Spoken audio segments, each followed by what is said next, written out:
Today what we're going to talk about is accountability. And in order to break that out and really instead of pointing the finger at accountability, really pointing the finger at ourselves and see how things and how stories that we have affect our accountability and our relationship to accountability. So one of the things that we need to keep in mind is this quote that I came up with this morning in the hotel, is that our stories are more story than fact. And so a lot of times we come in and we have this way that the world is. And there's about 350 people in this room. And if I told you to write down like, how is the world? I would get 350 different answers. Now, does that make sense?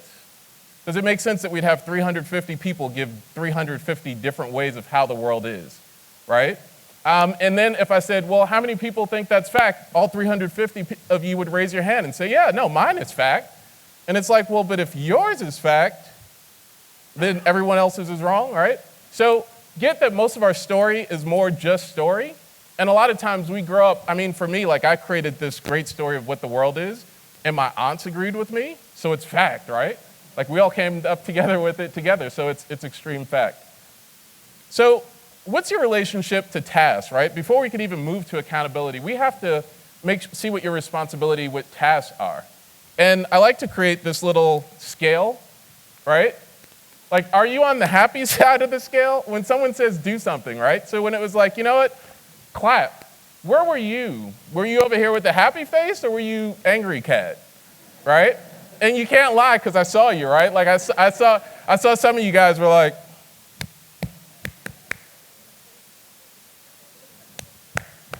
right? And get it that that's just your story on something, right? Like you probably came in here with, oh, they're going to have speakers and the speaker is going to get me to do something. Oh, and here he goes, right? So get it that that's not fact. That's just your story. And so what's your relationship to tasks? I have to tell you, the one picture that I didn't put up there on who I am is I'm also a public school teacher. I've worked in education, and unfortunately, education needs to be reformed. One of the things that needs to be reformed about education is the environment. It is an extremely toxic environment. And when you talk about relationship to tasks, both students' relationship to tasks and teachers' relationship to tasks is terrible. Did I hear a snort down here? Oh, no? Okay. But that's typically what you get. You go into a teacher staff meeting and ask teachers to do something, you're going to get a snort, right? You go into a classroom and ask students to do something, it's not going to turn out well. There's just a really toxic relationship to tasks. So actually give it some time and think about, before we move on, just think about what your responsibility to tasks are. When someone comes in and says, hey, let's do this or do something, what's the first thing that comes to mind? What's your automatic? And then also take a look at that in your team to see what your team's automatic is, right? Because that's important things to distinguish. The next thing is, what's your relationship to accountability, right? And so my relationship to accountability is sort of like this, right? And I'm actually uncomfortable because still, like, these guys could see me and you guys could see me. So, and the reason why I did that is because this is what I grew up in,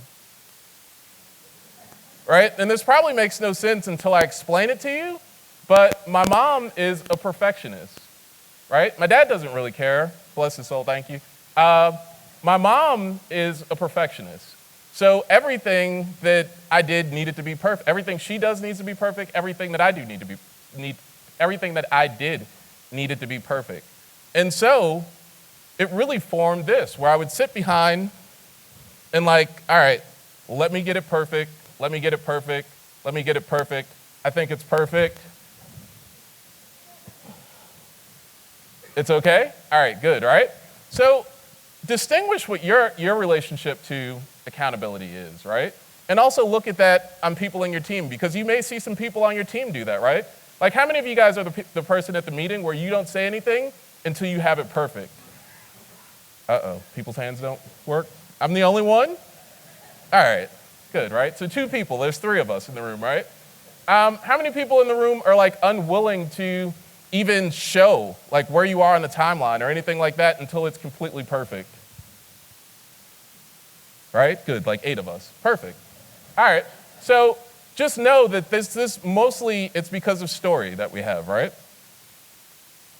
And I thought about this is, if I continue that, and so here, let me be upfront and honest. I'm 36 years old, single, and this is, actually, let me make an advertisement. I'm 36 years old and single, all right? But going back to that, like I actually had to do some looking at me and thinking about that, right? Like, because this is really what was happening, right? Like I'm waiting for the perfect person. In fact, everything I do, I'm waiting for it to be perfect. And that's based on the relationship to task and the relationship to accountability that I have and the relationship to perfection. So get it that this is what my story leads to, right? Like if I continue to do this, this is what happens, right? Now, how many people, in business, if you waited for things to be perfect, what would get done? Nothing, right? So there are limitations. There's personal limitations, and then there are also limitations in what you allow other people to empower you with as far as accountability, right? So some of the personal limitations that I have, if I didn't break that story up, is first of all, I would never actually come up with goals until I thought they were perfect, right? Like, hey, Jason, what are you gonna do? And I'd be like, well, come back to me, right? And then like all 350 people in the room would come up with what they were gonna do, and then I would come up with like, the perfect calculated thing. And be like, yes, this is what I'm gonna do now, right? Mostly because of my relationship to tasks and to accountability. The other thing is empowering others to hold me accountable, right? Like get my story and my history on having other people hold me accountable is basically this, right? Coming from behind, showing it to mom, and having mom say like, right? Not perfect. So I relate to the world that way. Like, do you guys get that that's how I relate to the world? Yeah? And so if I didn't break that story up, it would have taken me 9 years to put this presentation together, right? And I never would be up here. So that's a story that I had to break up even to do something like this, which leads to choice. If the stories that we tell ourselves are more story than fact, then that means that we have the choice to what? Change the story, right? We could absolutely change the story.